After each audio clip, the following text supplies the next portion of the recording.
اگر آپ چاہتے ہیں کہ آپ کی ہر پریشانی، کسی قسم کی بھی پریشانی، رزق کی، رشتوں کی پریشانی، جادو ٹونے کی پریشانی، گھر میں لڑائی جھگڑوں کی پریشانی، خاوند کی پریشانی یا بیوی کی پریشانی، اولاد کی پریشانی، جاب کی، نوکری کی پریشانی، غرض کسی قسم کی بھی پریشانی کو حل کرنا چاہتے ہیں تو سال میں ہماری مسلمانوں کی 2 عیدیں آتی ہیں، عید الفطر، عید الاضحیٰ۔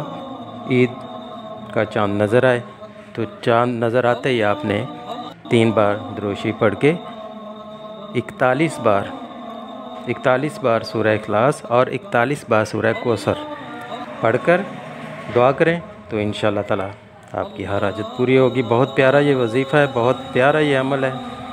سال میں 2 عیدیں آتی ہیں، چاند رات ہو تو یہ دعا کریں چاند کو دیکھتے ہوئے تو انشاءاللہ تعالیٰ آپ کی ساری مرادیں پوری ہو جائیں گی۔ بہت زبردست ہے، اس کو آپ کر لیا کریں، سال میں 2 مرتبہ کر لیا کریں گے تو آپ کی ساری پرابلم دور ہو جائیں گی۔ جو بھی آپ کا مقصد ہو، پرابلم ہو، اس کو ذہن میں رکھیں اور دعا کریں، اللہ تعالیٰ کرم فرما دے گا۔